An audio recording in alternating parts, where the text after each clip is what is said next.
വിധി നടപ്പിലാക്കുവാൻ മണിക്കൂറുകൾ മാത്രം. പ്രതീക്ഷയറ്റ് കുടുംബവും കൈയൊഴിഞ്ഞ കേന്ദ്രവും. നിമിഷപ്രിയ ഒരിക്കലും തന്നെ രക്ഷപ്പെടില്ല എന്നുള്ള കാര്യത്തിൽ നിന്നും ബഹുമാനപ്പെട്ട കാന്തപുരം AP അബൂബക്കർ മുസ്ലിയാരുടെ മഹത്തായ ഇടപെടലോടുകൂടി നിമിഷപ്രിയയുടെ കാര്യത്തിൽ പ്രതീക്ഷകൾ ഉയരുന്നു.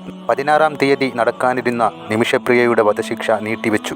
ഇതിൻ്റെ ഔദ്യോഗിക വിധി പകർപ്പ് ഇന്ത്യൻ ഗ്രാൻഡ് മുഫ്തി കാന്തപുരം AP അബൂബക്കർ മുസ്ലിയാർ പങ്കുവച്ചിട്ടുണ്ട്.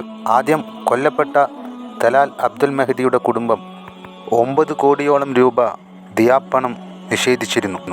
നിമിഷപ്രിയയുടെ വധശിക്ഷ നടപ്പിലാക്കണം എന്നുള്ളത് തന്നെയായിരുന്നു ഈ കുടുംബത്തിൻ്റെ ആവശ്യം. എന്നാൽ യമനിലെ സൂഫി പണ്ഡിതരുമായുള്ള ബന്ധം തക്ക സമയത്ത് കാന്തപുരം ഉസ്താദിന് വലിയ നേട്ടം തന്നെ ഈ കാര്യത്തിൽ ഉണ്ടാക്കി നൽകി. നിമിഷയുടെ ജീവൻ രക്ഷിക്കുന്ന കാര്യത്തിൽ മതപണ്ഡിതർ മുഖേന കുടുംബങ്ങളുമായി ചർച്ച ചെയ്യാനുള്ള അവസരമുണ്ടായതോടുകൂടി നിമിഷയുടെ വധശിക്ഷയുടെ കാര്യത്തിൽ വഴിത്തിരിവുകൾ ഉണ്ടായിരിക്കുകയാണ്. ഇനിയൊരു അറിയിപ്പുണ്ടാകുന്നതുവരേക്കും നിമിഷപ്രിയയുടെ വധശിക്ഷ നീട്ടിവച്ചിരിക്കുന്നു. സത്യമായും പ്രതീക്ഷകൾ ഏറെ നൽകുന്ന വാർത്തയാണിത്. നിമിഷയെ ഒരിക്കലും രക്ഷിച്ചെടുക്കാൻ കഴിയില്ല എന്നുള്ളതിൽ സർവരും ആശങ്ക പൂണ്ട സമയത്താണ് ബഹുമാനപ്പെട്ട കാന്തപുരം ഉസ്താദിൻ്റെ ഇടപെടലുണ്ടായതും. അതുകൊണ്ട് തന്നെ ഇത്തരത്തിൽ നിമിഷയുടെ വധശിക്ഷ നീട്ടിവെക്കുവാനുള്ള സാഹചര്യം തുറന്നതും. ചർച്ചകൾ വീണ്ടും തുടരും. ദിയാപ്പണം കൈപ്പറ്റി നിമിഷയ്ക്ക് മോചനം നൽകുന്ന കാര്യത്തിൽ കുടുംബത്തിൽ പലർക്കും സമ്മതം തന്നെയാണ്. എന്നാൽ ചിലരാകട്ടെ മെഹദി മരണപ്പെട്ടതല്ലേ എന്നുള്ള കാര്യത്തിൽ ഉറച്ചു നിൽക്കുന്നു. ഇനിയുള്ള സമയത്തിൽ അവരെയും കൂടെ നിമിഷയുടെ കാര്യത്തിൽ പിന്തുണ നൽകുവാൻ കഴിഞ്ഞെങ്കിൽ തീർച്ചയായും നിമിഷപ്രിയ വൈകാതെ തന്നെ നാട്ടിലെത്തും.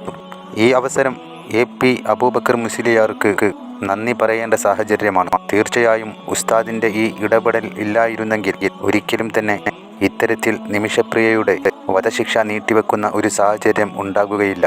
മണിക്കൂറുകൾ ബാക്കി നിൽക്കെ ആശ്വാസം പകരുന്ന വാർത്തയ്ക്ക് കാരണമായതും AP അബൂബക്കർ മുസ്ലിയാർ തന്നെ.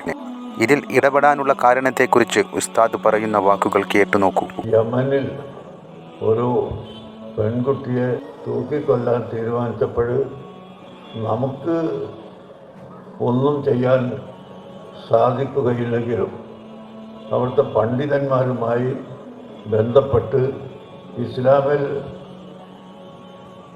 കൊല്ലുന്നതിന് പകരം ദിയത്ത് കവത് എന്നൊക്കെ അറബിയിൽ പറയുന്ന ചില പ്രായശ്ചിത്തം ഉണ്ട്. അത് ചെയ്താൽ വിട്ടുകൊടുക്കാൻ കുടുംബങ്ങൾക്ക് അധികാരമുണ്ട് എന്ന് ഇസ്ലാം മതം നിർദ്ദേശിക്കുന്നു. ഈ കാര്യം ഞങ്ങൾ അവിടെയുള്ള ആളുകളെ ബന്ധപ്പെട്ട് ജഡ്ജിമാരോടും കുടുംബങ്ങളോടും സംസാരിക്കുകയും അതിൻ്റെ ചർച്ച ഇപ്പോഴും അവിടെ നടന്നുകൊണ്ടിരിക്കുകയുമാണ്. കുടുംബക്കാർ മുഴുവനും സമ്മതിക്കാതെ വിട്ടുകൊടുക്കാൻ കോടതിക്ക് അധികാരമില്ല. അതുകൊണ്ട് വീട്ടുകാർ മുഴുവനും സമ്മതിക്കുമോ ഇല്ലേ എന്ന ചർച്ചയിലാണ് ഇപ്പോൾ അവിടെ ഉള്ളത്.